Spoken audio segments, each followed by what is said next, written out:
Hey everybody, got one today about an unfolding geopolitical crisis. You know, for a change. Russia has been amassing troops along the Ukraine border because Vladimir Putin wants to establish the glory of the former Soviet Union. Boring. No, it's actually quite scary because Putin is an awful guy. He has people killed and not infrequently.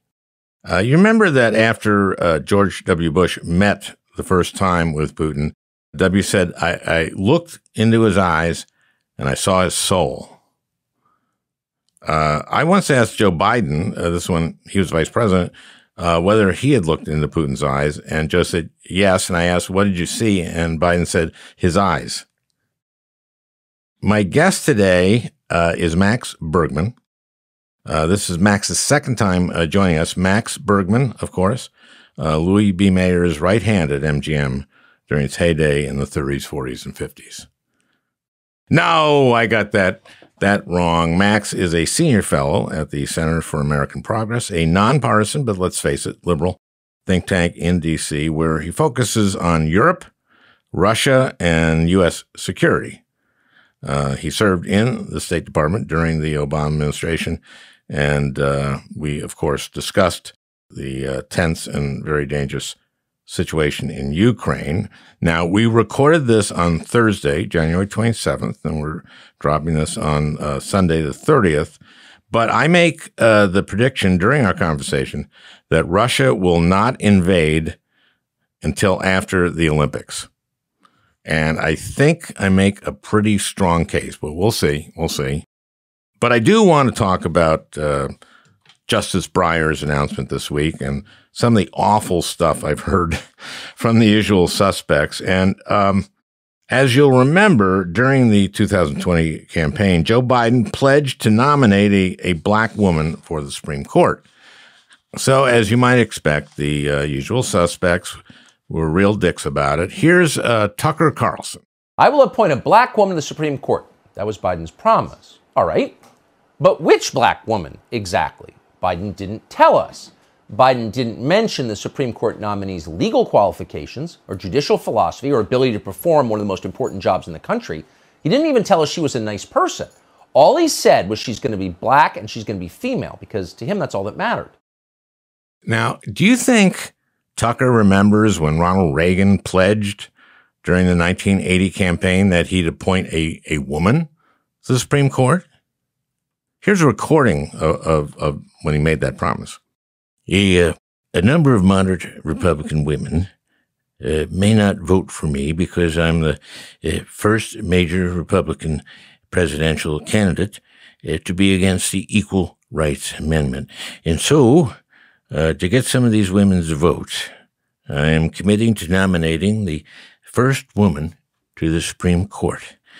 I can't promise that she'll be qualified or have any kind of education in the law or whether she's a nice person, but she'll be a woman.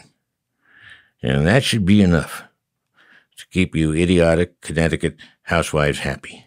Thank you. Now, Tucker at one point starts to go into the nominees. Now, here's his description of Sherrilyn Ifill. So what are the potential nominees that CNN has declared are authentically black and therefore eligible for this job? Well, let's see. There's Sherrilyn Ifill. Sherrilyn Ifill's not even a judge. She's some kind of political activist who works at the NAACP. She is executive director of the NAACP Legal Defense Fund. That's the same job that Thurgood Marshall had when he was nominated by Lyndon Johnson. Now, I think you'll agree that all the snark is really offensive. It always is with Tucker, but here he really gets down to being such a flat-out dick that I almost don't want to play it, but it's just instructive, I think, at just how low he can go. So you have to wonder at this point, since we're going by skin color and gender, why Joe Biden is ignoring the obvious choice. Why doesn't Biden strike a real blow for equity and just nominate Bridget Floyd? Who's that? What's George Floyd's sister? She's not a judge or a lawyer or whatever, but at this stage, who cares? Clearly, that's not the point anymore, this law stuff. As Nebraska Senator Roman Hruska once said in defense. This is the kind of thing that just cracks him up. Using the sister of a black man who was slowly killed by a cop kneeling on his throat for over 8 minutes. And, of course, they put up a picture of her, and it was picked a picture where, okay, of course it would be ridiculous to have her be on the Supreme Court. It's just so offensive.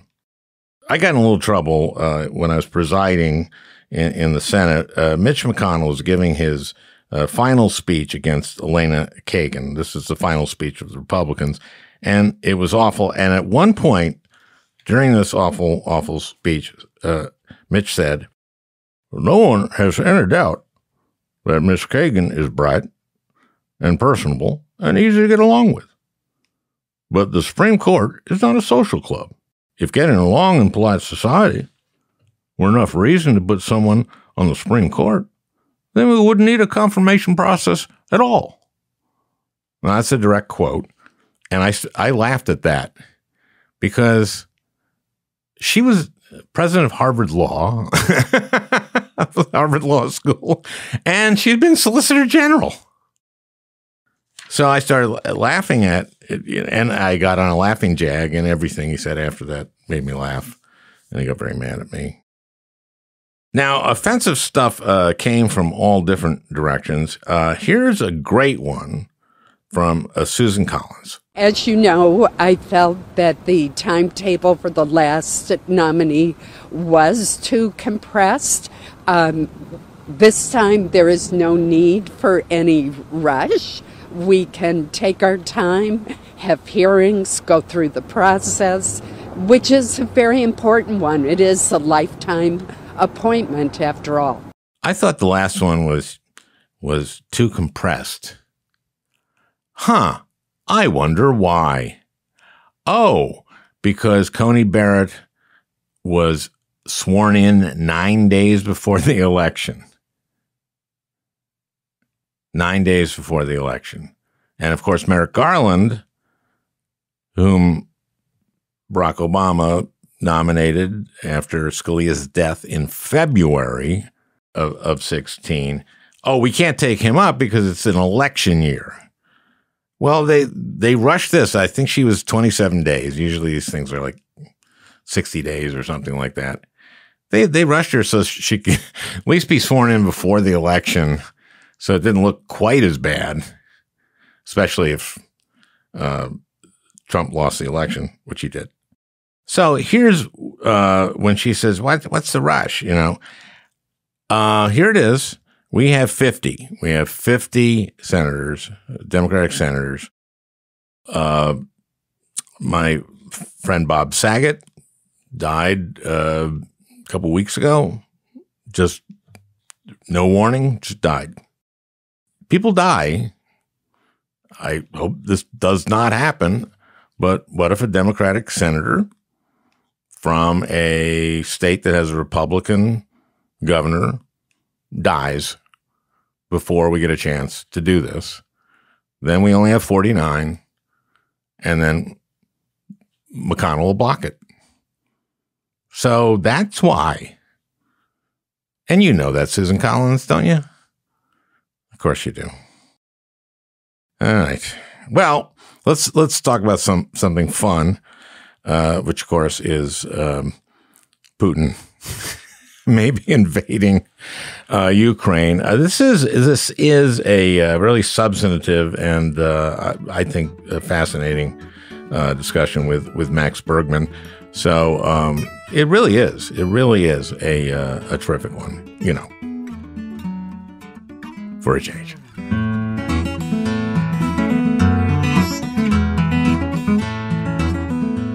Max, here's my theory. I have a theory right now, which is that the Russians are not going to do anything, and certainly in terms of any kind of invasion at all, until after the Olympics. I think that's potentially plausible. I think we're probably not going to see anything in the next couple weeks, which would at least get us through kind of the opening ceremony and I don't know, maybe the first figure skating events. But I think you're right that the end of February is currently looking pretty good.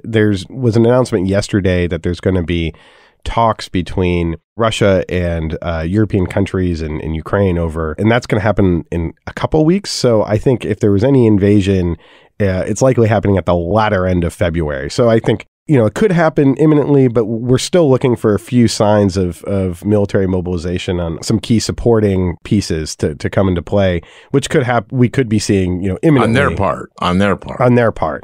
Right. Because the invasion will be dictated by them and not by us. So, But I think you're right. I think the Olympics are going to be a big moment for the Chinese Communist Party, for Xi Jinping.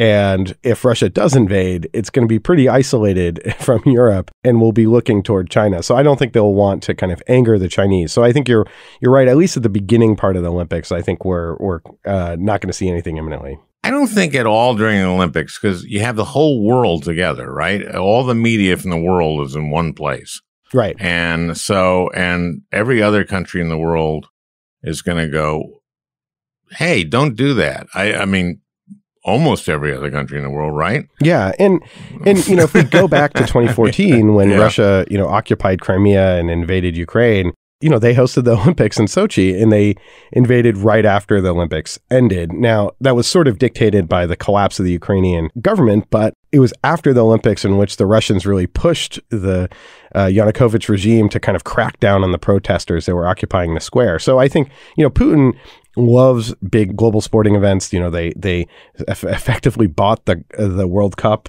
in 2018. They wanted to have the Olympics in 2014. He sees it as a big sort of sign of national prestige. And so I think you're right that he'll want to respect Xi Jinping, but we'll see. It could be that their timeline is their timeline, and sometimes a military invasion will take precedence over a global sporting event. But I think we're not going to see anything, at least for the first week of the Olympics. I just think it's bad press. Yeah. That's all. And then you'll see Russian athletes that are competing, and it will cast a shadow over them as well. And there's the biathlon is where you ski and then shoot. Mm-hmm. Can you imagine if there's a Russian biathlete and a Ukraine biathlete, and they both have guns and they're skiing? They shouldn't invade that. Well, there's the famous water polo match at least famous in Hungary, between Hungary and the Soviet Union in 1956, that the Soviets invaded to put down, a popular pro-democracy, pro-West uprising. And there was blood in the water was the sort of famous headline that came out of it got pretty ugly. Yeah, and then that's when a lot of Hungarians came to the United States. Exactly. There was a huge refugee exodus in 1956. And then that's when some of your right-wing think tanks got some Hungarians. Yes. Well, isn't that true? I think. Well, there was, the Hungarians felt sort of badly betrayed by Eisenhower, who had, I think there was a sense in Hungary that if they took action, that the U.S. would be there. And that did not occur. And so, okay, well then let's see how the Ukrainians feel. Or do you call them Ukrainians or you call them Ukrainians? Ukrainians. Okay, let's see how they feel about us. Okay, why is he doing this, Putin? Explain that. Let's just go to the basics. Evidently, he feels that Ukraine should really be part of it was part of the old Soviet Union, obviously. This part of the Russian sphere. There's a lot of Russian language speakers in Ukraine, et cetera, right? If you have the misfortune of sort of following kind of Russia national security Twitter land, there's this sort of a vibrant debate. And I think there's sort of two schools. There's one school that says this is really all about NATO expansion that occurred in the 1990s, where the U.S. pushed NATO to expand eastward, sort of in some ways poking Russia in the face and sort of bursting its sphere of influence. And now Russia is simply very concerned that Ukraine will increasingly become part of NATO. It sees Ukraine getting closer to NATO and the European Union, and then Russia sees that as sort of a real strategic vulnerability. And so this is all sort of about NATO and security concerns. I think there's some truth to that, but the other school sees it much more driven, I think, by domestic considerations, by Russian nationalism, where essentially, my view of Putin is that he's effectively a Russian imperialist. He's a Russian nationalist that wants to recreate the grandeur of the Soviet Union, of Tsarist empires.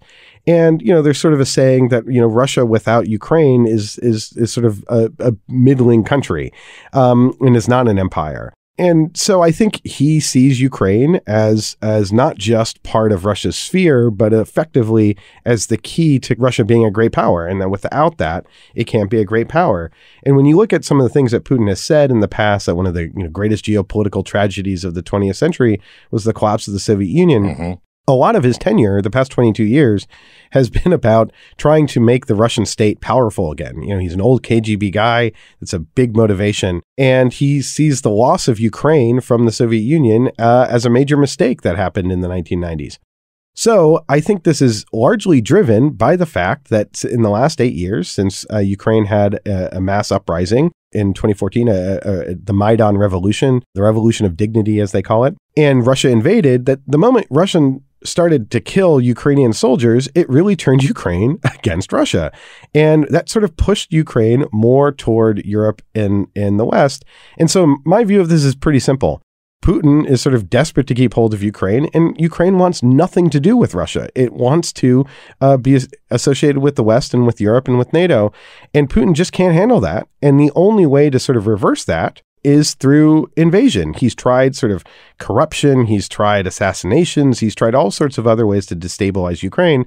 And they've been effective, but they haven't brought Ukraine back under Russia's orbit. So I've always said if corruption and assassinations don't work, you got to invade. You just got to invade. That's the only thing left. But, I think that's kind of where we are. And, they had this peace agreement, the Minsk agreement, that was signed after Russia invaded and Russia put forces into Ukraine, and Ukraine was sort of forced to sign this treaty, this agreement, at the point of a gun, which effectively would give Russia sort of veto power. It would essentially give the regions that Russia had taken over in eastern Ukraine sort of veto power over the direction of Ukraine as a country. It's imagined sort of Montana can just, veto anything that's happening. I mean, in some ways, that's what's happening in the U.S. Senate, except it's West Virginia.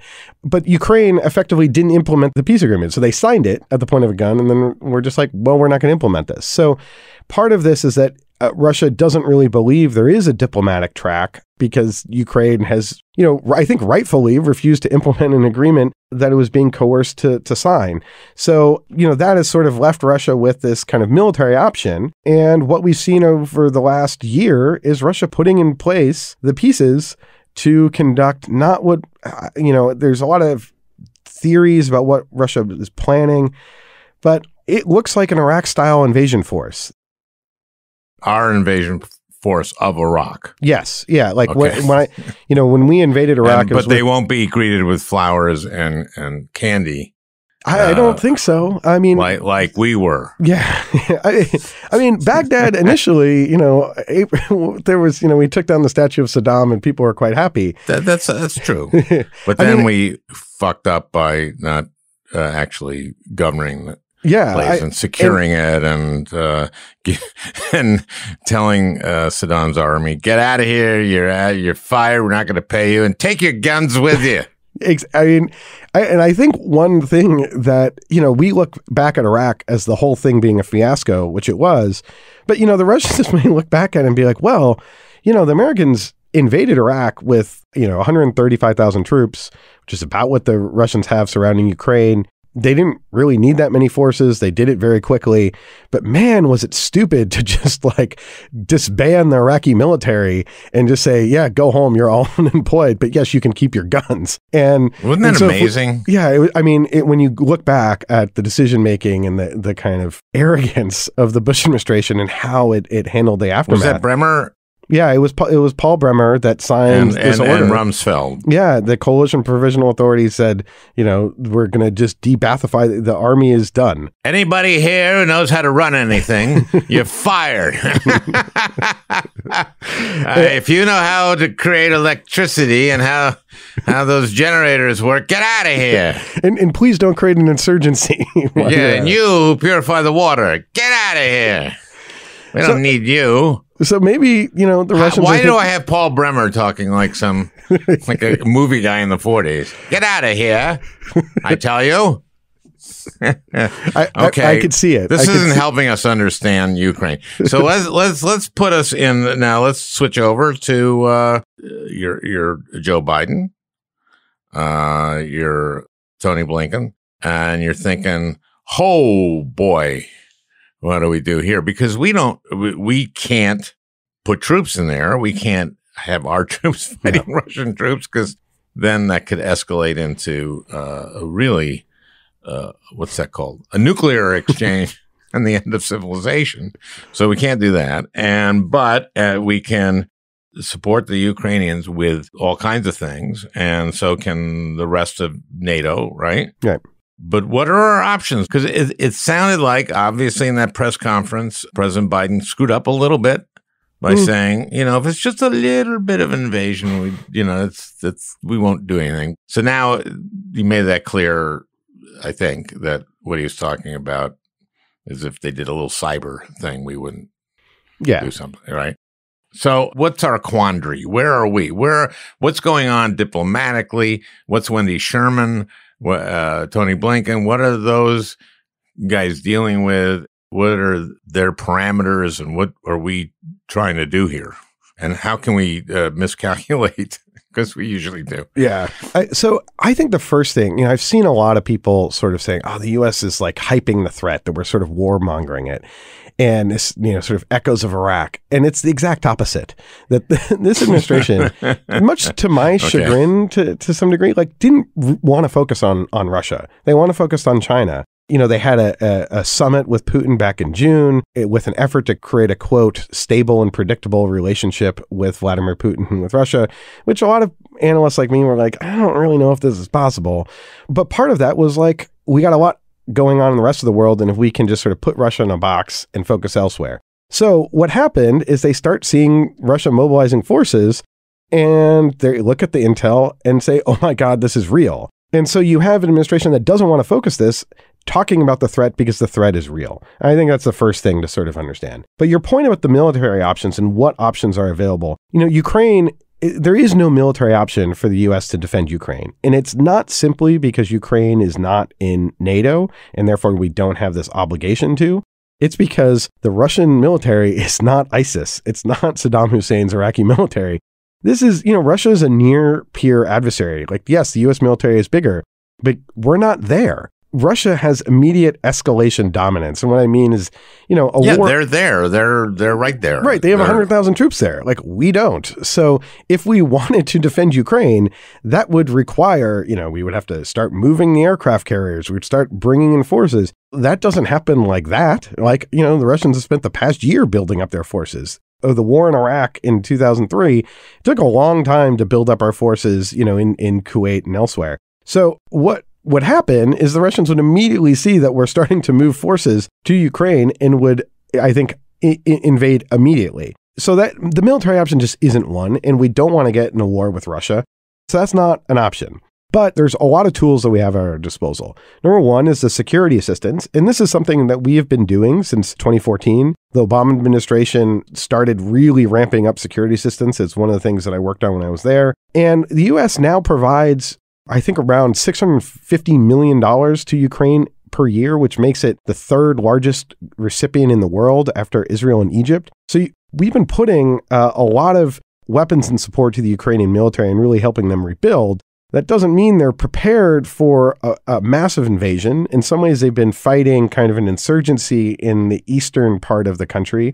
So We'll see how they stand up. But we're providing them with certain weapons that can take out tanks, that could potentially shoot down Russian aircraft, that are essentially the insurgent weapons. That in this case, what the Iranians were doing in Iraq was providing weapons to forces that were fighting the U.S. And in some ways, it's the opposite here, where we would be providing weapons to Ukraine to defend themselves. And I think the way they would have to do it is potentially fight an insurgency. But I think the most effective tools we have are on the economic side. And this is where the talk about sanctions, going after oligarchs, and this kind of new tool that has sort of been rolled out by the administration or discussed is export restrictions. So that means like semiconductors, anything with sort of U.S. intellectual property or U.S. parts and components. If you're going to export that to Russia, you have to go to the Commerce Department, you have to get a license. So we're talking things that go into washing machines and advanced fighter aircraft. And you can cut off that technology. And I think that would have a real impact on the Russian economy. Because they sell these, like, for example, weapons, right?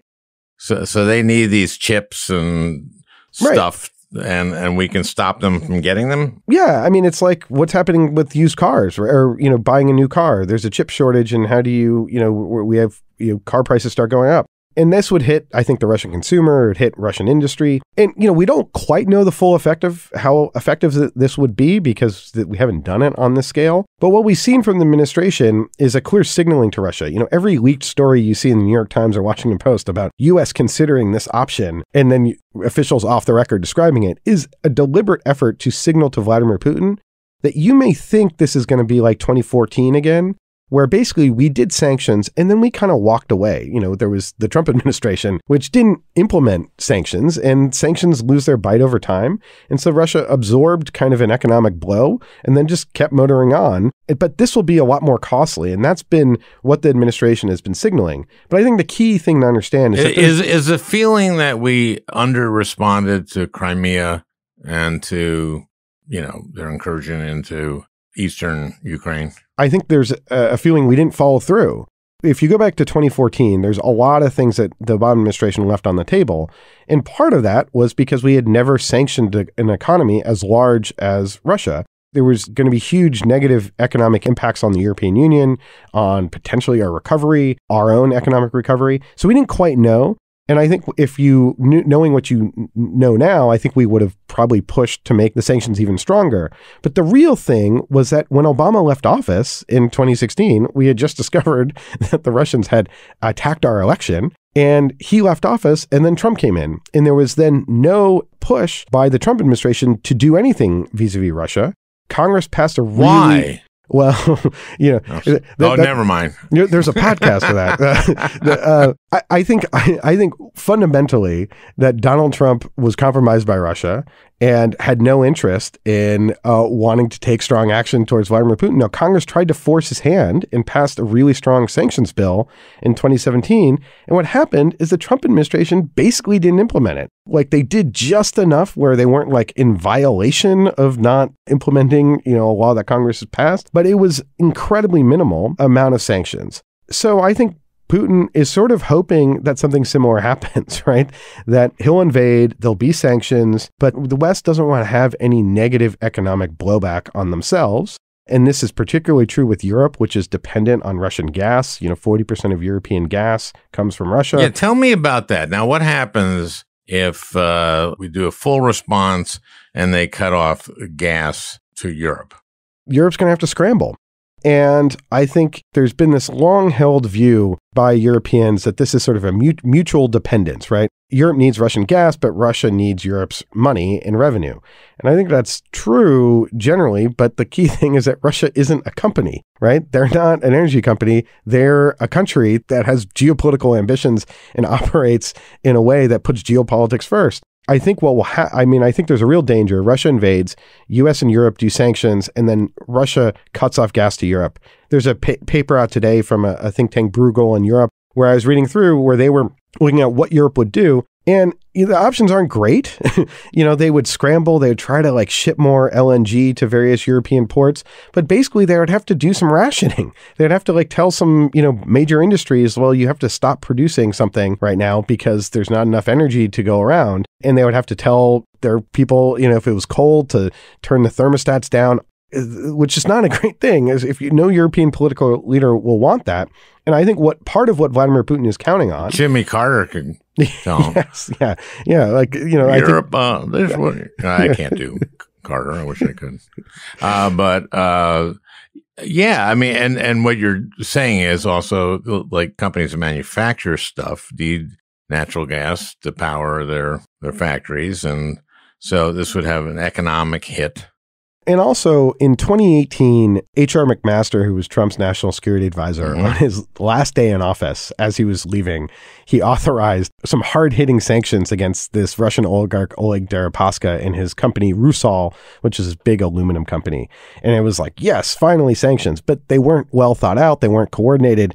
And what happened is that Rusal, major global aluminum producer, And when you sanction them, the price of aluminum skyrocketed. Europeans freaked out. There were factories in Ireland that were going to close down. And the Trump administration then unwound the sanctions. And so one of the challenges is that Russia has leverage over us because they're ingrained in the Western economy. Part of what's happening right now is the U.S. is working with Europe to figure out, okay, who can we sanction? What would be the economic blowback? The thing that the U.S. needs to do is take kind of a long-term approach. We need to deleverage from Russian influence, economic influence over us. We need to take some immediate action right away, but then we can turn the screws at essentially our pace. But we have to be committed to doing that. And I think the key is that it's not about strong sanctions in the first month and then walking away. This has to be sort of a 5 to 10 year effort where, 10 years from now, if we're having this conversation, we're like, yeah, Vladimir Putin invading Russia, that was really dumb. Like, look what it's done to, the Russian economy, to his tenure as leader, as Russia.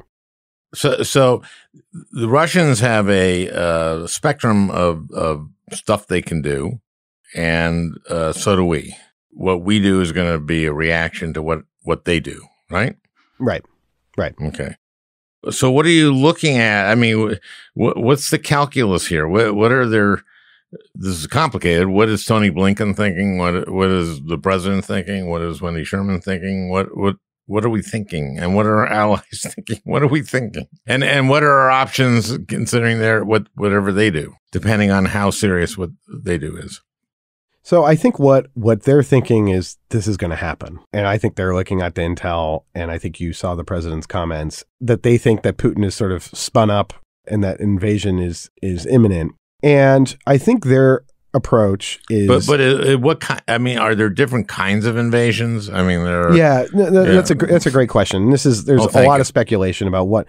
And, I see people sort of theorizing that maybe Russia will just do sort of a limited incursion and create this sort of land bridge connecting Crimea, which is sort of a peninsula that is kind of cut off, that, Russia occupies, and connect it to eastern Ukraine. And maybe they'll just do limited strikes on some Ukrainian forces. You sound skeptical about that. I'm pretty skeptical because what we have to remember about 2014, according to Russia, they didn't invade anybody, that this was just sort of all a popular uprising. Remember, it was little green men in 2014. There was, Russian bases in Crimea, and Russian soldiers came out and took off their insignia and wore ski masks. And the Russians denied that these were active duty Russian forces. And they've always denied that Russian military intervened also in eastern Ukraine. So, they had this sort of veneer. You cannot see their faces. Who could it be? The Ukraine, the Russian speaking Ukraine. But that plausible, I wouldn't say plausible deniability, but that deniability at the very least froze some Europeans. But the moment you just send and have pronounced to the world that you're invading another country, you're going to get the sanctions. The sanctions are coming. You're going to get the economic hit. You're going to get the diplomatic isolation. So all the costs that we have to deploy are going to be there. Now, maybe not quite as strong if they do something very limited, but really they have geared us up to respond to them. I don't get what you get by just taking a little bit more territory. I think what they want is a regime change in Kyiv, in the capital, and they want a Ukraine that is more aligned with Russia. And the way their forces are arrayed is to basically go to the Dnieper River, which splits the country in half between east and west, and then potentially move forces to Odessa and take Odessa, which is to the west of the Dnieper River.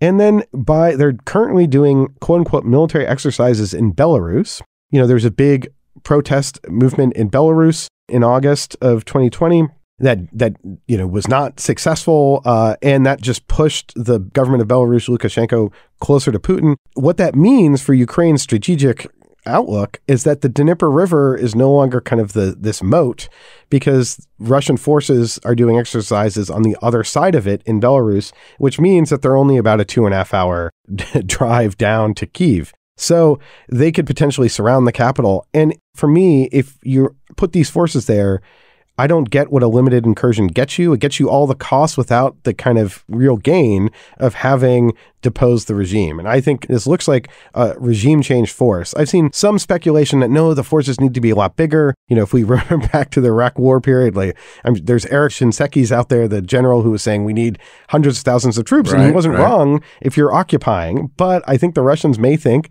that they'll just go in, depose the government, put in a new sort of Russian puppet, and they'll leave sort of a few thousand troops. They won't have to fully occupy. They'll pay Ukrainian police and authorities more money, perhaps. They won't disband the Ukrainian military that we did. It's confusing. That strikes me as a lot of wishful thinking. Wishful thinking on the Russians' part or our part? I think on the Russians' part. There's so many things that could go wrong here. If I was a Russian military officer, I'd be like, I don't know about this. But sometimes leaders decide what they want. And I think what we have to think about is, I think the Iraq War provides a useful analogy for us as Americans to kind of, I could see, if you're in the Kremlin, you're looking at Ukraine and you're like, you know what, if we don't do it now, Ukraine's only going to get stronger. They're going to get more NATO weapons. It's only going to get harder. They're just going to be more of a threat. If you think about Iraq and weapons of mass destruction, it was, Saddam's building weapons of mass destruction. This is going to threaten us. The threat's only going to grow. So you get this sort of paranoia that we have to do it now. We have to do it now. And then you start thinking about, well, what do you do? And the only thing that makes sense is to really go all in. But then once you go all in, how do you prevent an insurgency from happening? How are you? And you won't. Be okay? You won't prevent that because Ukrainians, there'll be an insurgency. There'll be continued fighting, and it won't be unlike Iraq in that there'll be terrorists. Right. So the Russians will have to be occupying it like they occupied Afghanistan. Yeah. And, they may be thinking the Americans tried to take over all of Iraq, including the Sunni areas, but they had just stuck to the Shia territory that hated Saddam. They might have been okay. Ukraine is sort of divided ethnically between Ukrainians and ethnic Russians. Now it gets all mixed up and it's not a clear dividing line. In general, it's more Russian the further east you go in Ukraine. And so they may be thinking, you know what, we'll be greeted as liberators by some of these people who don't like the regime in Kyiv. And maybe that's true for some people, but insurgency doesn't necessarily require a mass popular movement. So I think there's got to be a lot of wishful thinking on behalf of the Kremlin about how this will play out. I mean, the other thing is that they're not trying to create a democracy, right? They are trying, this is a regime that is willing to use force and extrajudicial killings and to operate in an autocratic way and to act violently. So that's probably another thing that, quote unquote, they have going for them that we didn't. Yeah, it's easier. It's easier to do. That we were, ostensibly trying to create a democratic Iraq and have, Western press that was there pointing out everything that wasn't going right. So what's our response to that? I mean, and what are the range of responses? But let's assume they do pretty much along the lines of what you just said. What do we do? What are our responses? What do we have to do to be credible, to be taken seriously for the next time? Also, I want to ask you about sanctions against oligarchs, because I'm not sure that I completely understand how that works. Yeah. And it's been explained to me, but I wouldn't mind hearing it again, why that's supposed to work and what that does. So I think, we would, if a full-scale invasion happens, we have to understand the stakes here. And the stakes are, I think, enormous. China would be watching this, other countries where, other countries around the world have irredentist desires to sort of take territory and rescue stranded ethnic. Yeah, brethren. Taiwan will be looking at this going Yeah, and post-1945 UN Charter, big countries not invading small countries is sort of a key pillar of the international system. So we would have to throw the book at the Kremlin. We would have to basically tell Vladimir Putin, okay, you want to recreate the Soviet Empire, you're going to have to accept the costs that come with that, which is the same sort of economic isolation that we saw that the Soviets had, which means the technology being cut off, massive sanctions that we're going to go after Russian banks and effectively cut them off. This is where I think Europe, its energy dependence on Russia is a huge vulnerability. And what they should do is take a crash course to decarbonize, not to just build LNG facilities, but to just get off gas and get off Russian gas. It's, renewables are now cheaper. They could do a mass mobilization there. And then we can sanction, maybe not this year or next year, but in the future, the Russian oil and gas sector, which is 50% of Russia's exports. Then we also can do a sort of a global diplomatic offensive, basically to our allies around the world, countries, Gulf states, and say, stop doing business with Russia.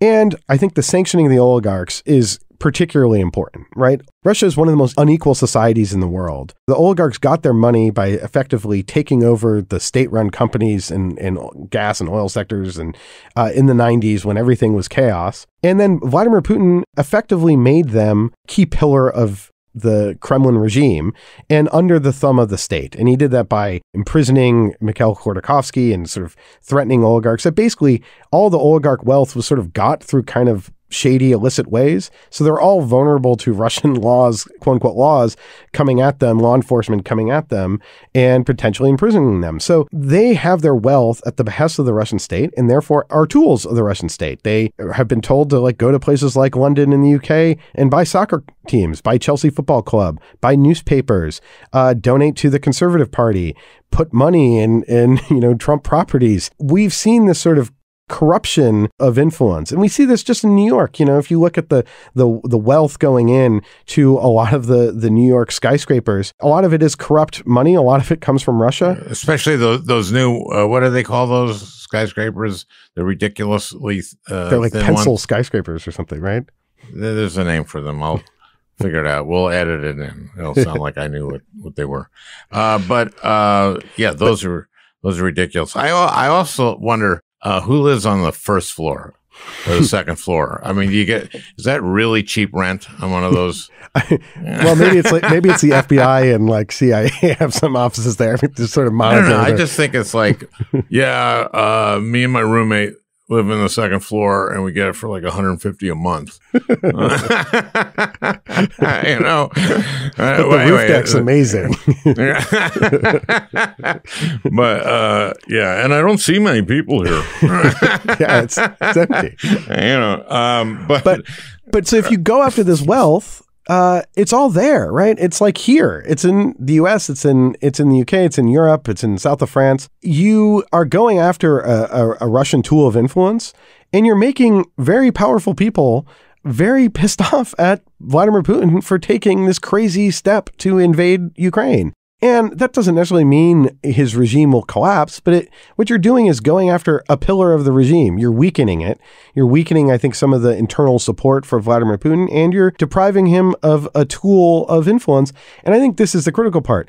It's also good for us to not have all this corrupt money distorting our property markets, distorting our politics, being invested to support sort of pro-Russian or right-wing candidates or left-wing candidates. So the anti-kleptocracy agenda is not just about sort of targeting them. It's also about, sort of protecting us and deleveraging from Russian influence. So what are those sanctions? They're saying freezing assets, seizing property. Oleg Deripaska, the oligarch I mentioned, he's got a house here in Washington. It's seizing that. It's taking that and saying, you don't get this anymore. And that we're taking this wealth back. And this is what Alexei Navalny, the imprisoned Russian dissident political leader, has called for. He's created a list of here are the oligarchs that we should go after. He's mentioned, Roman Abramovich, who owns Chelsea Football Club. Go after him. We can do that. And so I think that's the thing, is that the oligarch class is incredibly vulnerable because their assets are here. The advantage of doing that also is that the sanctions that we're going to do are going to hurt the Russian public. There's sort of no way around it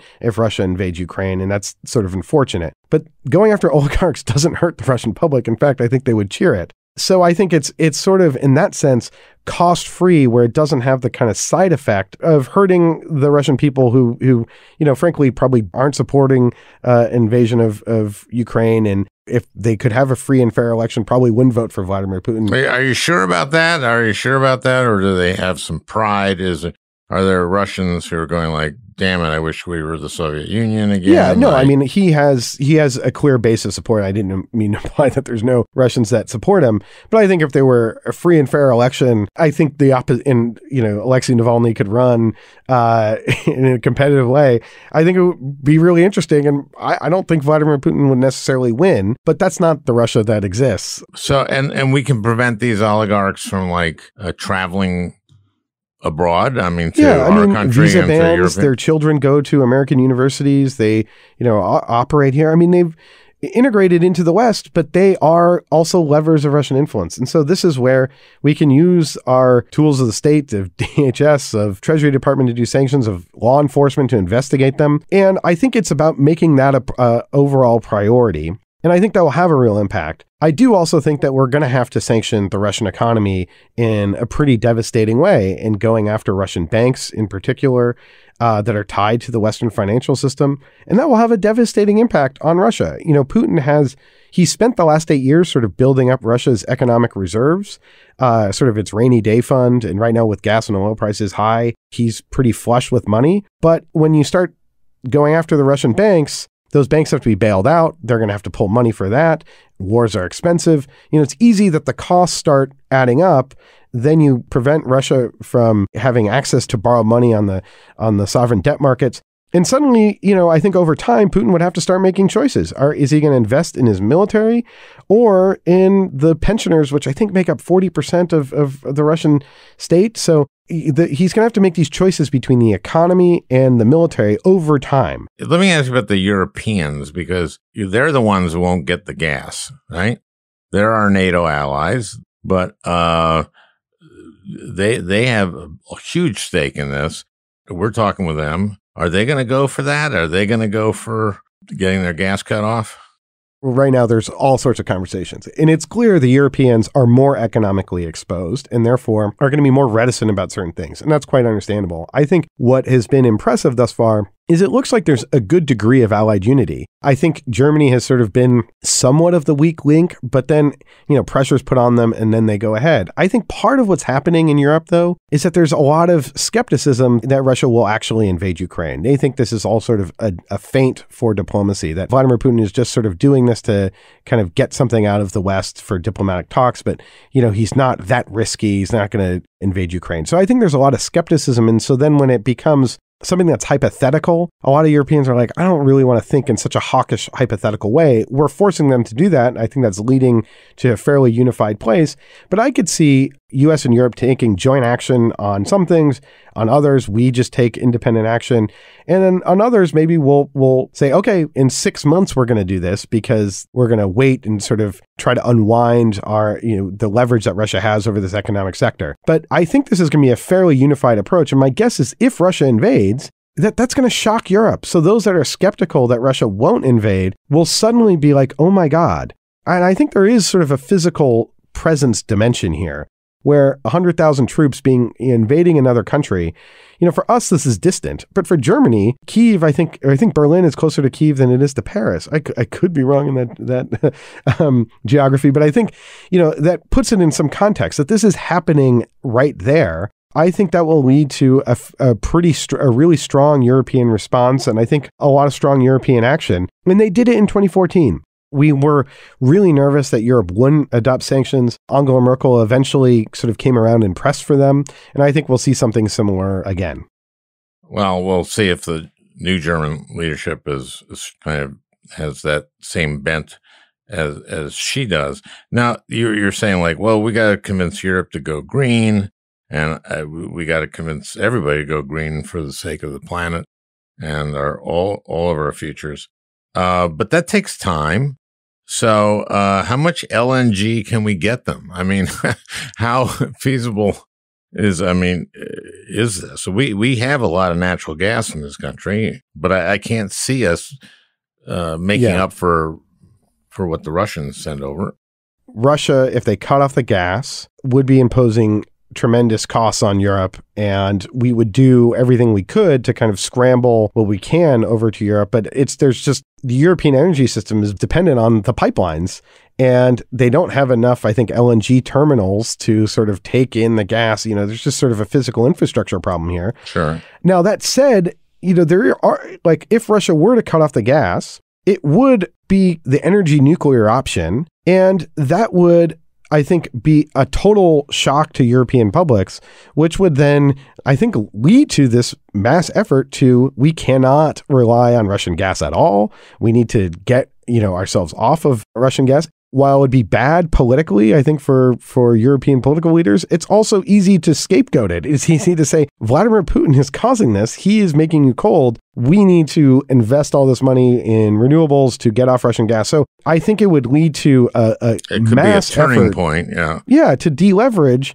Europe from Russia. And I think it would turn everyone in, if you're sitting there freezing in your living room, cursing Putin in Germany, you would be like, okay, we need to do something about this. And I think that would lead to a lot of popular support for policies that would not be good in the long run for the Kremlin. No, wait, I want to get into the irony of Nord Stream 2.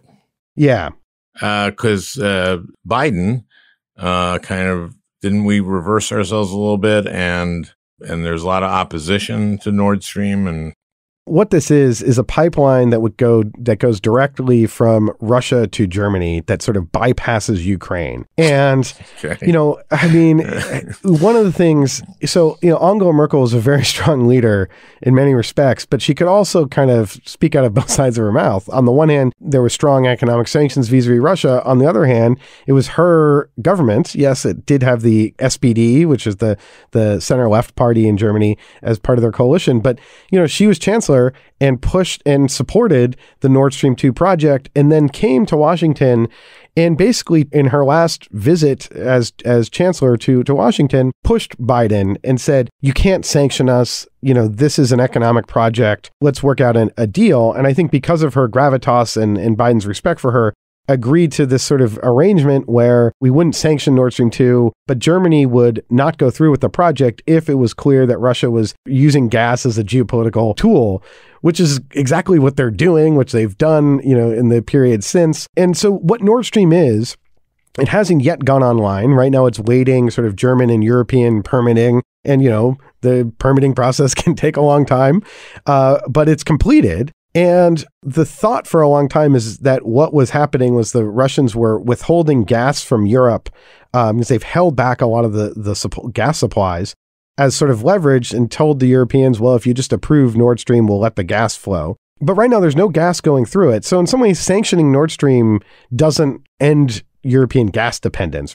But what it is a sign of is that Germany wanted to go even further down the road of being dependent on Russian gas. And I think if Russia invades Ukraine, that Nord Stream 2 won't happen. We will either sanction it, and I think what is more likely, the German government, and they've said this now recently, after some hemming and hawing, that they wouldn't go through with Nord Stream 2. But I think the larger issue is that how could you go through with Nord Stream 2 now when you see that gas is a clear geopolitical lever that the Kremlin may pull? So in some ways, Nord Stream 2 there's been a little too much focus on it by Ted Cruz and the U.S. Congress. I think it's an important issue. Well, ironically, of course, Democrats and enviro Democrats like myself would say, no, we don't want Nord Stream 2 because we want to get away from fossil fuels, and that's what it is. So, yeah. So I'm with Ted. Yeah, no, and I think, but what's interesting, and he got some Democrats, but where was Ted Cruz during the Trump administration? It's yeah, the return of the Republican Russia hawk. In some ways, I'm thankful, and in other ways, there's a real eye roll going on. Everything with him is an eye roll. Yes. But the other controversial thing in Germany in terms of energy policy is that in retrospect, Merkel's decision to denuclearize, to close down Germany's nuclear power plants after the Fukushima disaster, man, it looks a little foolhardy now. And they still have 2 nuclear reactors going, which are set to be shut down by the end of the year. And this has been a really controversial issue in Germany. It's something that the Green Party has strongly supported, getting rid of nuclear power. It's sort of at their core. But I think this would also, if Russia invades Ukraine, sort of revive, can we just keep these nuclear power plants going for a couple more years at least till we can sort of deal with our gas dependence, because they're trying to go through a transition to decarbonize and denuclearize at the same time. And right now it's leading to more coal use and more gas use, which isn't great for the environment. Yeah, I mean, nuclear has a much lower carbon footprint, of course. You got to figure that warming is more dangerous in the long run than one or two bad nuclear accidents. I don't know. That's easy to say. Tough trade. Well, first of all, thank you. I really believe that they're not going to invade because the Olympics are coming. That's how I started, and and if they do invade, which you're basically saying they may not, this may be a bluff. Who knows? Putin may wake up one day and take some Prozac and be like, God, I almost did this crazy thing. I'm not going to do that. but so who knows? But it's just hard to see what's him he backing like? Down. What's Putin like? First of all, he doesn't seem to have a sense of humor. I've never seen him like in one of these summits. Yeah. I've never seen him like he and the president laughing. I've never seen one of those. No, you're wrong. Because with Trump, he was at the first time they met. Mm-hmm. I'm wrong. He was having this sort of evil grin chuckle when Trump was like saying how awful all the press were. And he was like, yes. And it was this sort of really stomach churning cackle that I guess you're right. I guess that isn't really a laugh, but it was. That's a different thing. That's Dr. Evil, we'll keep an eye on this. Obviously, the world will keep an eye on this and keep our fingers crossed and hope nobody gets hurt. Yes. I'm sorry. Why did I laugh at that? It's just, that's the kind of thing my mom would say. Let's hope no one gets hurt. Well, I hope you enjoyed listening. That beautiful music is by Leo Kottke, the great Leo Kottke. I want to thank Peter Ogburn for producing this podcast. We'll talk again next week.